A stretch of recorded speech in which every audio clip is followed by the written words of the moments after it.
Okay, everybody starts out stock. We've done stock. 42 miles per hour stock-ish with the change out of a torque converter and a 62-3 sprocket. The real reality is that's the best we're gonna do. We were already starting to float the valves, everything else, plus this engine is tired. John beat the snot out of it on a go-kart for 3 years before I got a hold of it. We're gonna be swapping in the 252 NR racing engine that we ran last year. It's the engine that got us our fastest top speed in the Coleman 200 of about 57 miles per hour. We've got the Juggernaut from Amazon, and we've got the larger open header, and that's what we're going to be running next. I got basically half an hour in order to get an engine swap done and be in the testing lane. So we'll see you guys in a little bit. I think this John being the chainmaster thing has gone to his head. I pretty much got told in 12-year-old to bugger the hell off and get my big fingers out of the way. You got that on there yet? Give me 2 seconds. Okay. Engine swap update. They just announced that we have 10 minutes to be staged up and starting to get into the lanes. Luckily, we're last in line with test and tune. We're going to have to monkey with the exhaust, probably put like 5 exhaust gaskets in or something in order to get it out. For some reason, that one is hitting. And I don't want to take a chance of screwing this engine up because it's really tuned in really well with that exhaust. And we're cutting it tight on the carburetor clearance, but we should be okay. Big thank you to John. He's been filming, earning his 20 bucks, and crew chiefing, doing installations, currently doing an RPM gauge. And big thank you to the stock engine. We've had a massive wind coming through, and it's been the perfect paperweight in order to make sure these tents don't run away. So, what do we got, John? I think we're done. We had to take a grinder to the exhaust to make it fit because for some reason it's hitting that frame rail. And we got the alignment on the chain done. Oh, kill tether. I got to do the kill wire. So we'll get that done and we should be fire upable.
You ever know that you're the reason you failed?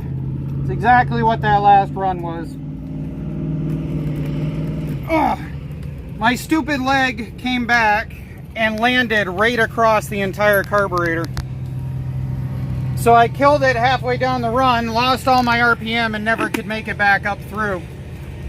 So, even with killing it halfway down, we coasted across the finish line at 44.4 mile per hour, 13.5 in the 1/8 of a mile. So we gained. I just apparently need to quit sticking my leg in the carburetor. Because of the previous problem with my leg coming back across the carburetor, I realized I had forgotten the cage to cover the carburetor intake. So I decided to put my legs up front, but I'm a 6'1" dude and my knees are tall, and I ended up accidentally hitting the steering at about 30 miles per hour on the track and going into a death wobble. I tried to pull it back up out, but the run was basically shot. Probably my worst run of the day, actually. But this is what death wobble at 40 miles per hour looks like.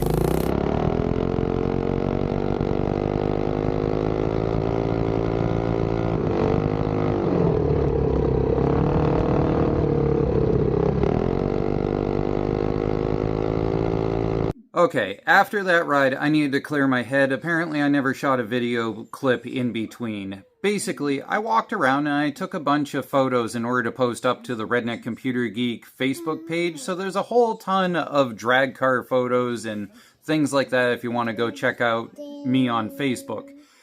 Anyways, I got back to the pit, cleared my head, thought about the fact that the carburetor just did not sound correct. So we dropped the bowl, we ended up finding some stuff in it, cleared out the main jet.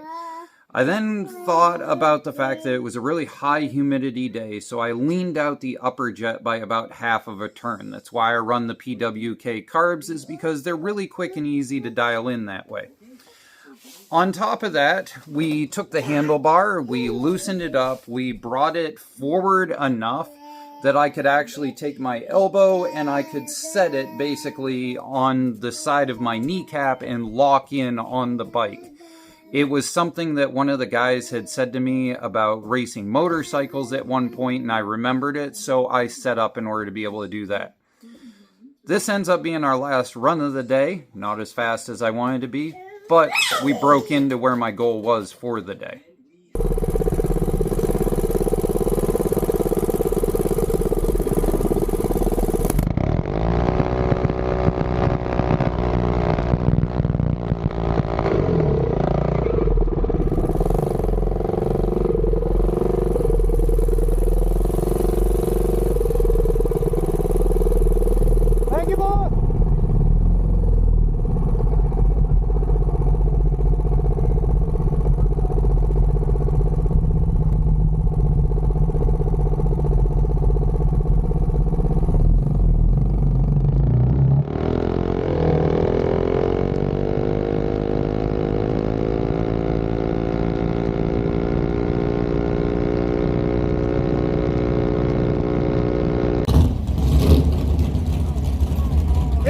We got engines running in the background. We're going to try to get the end of this video done.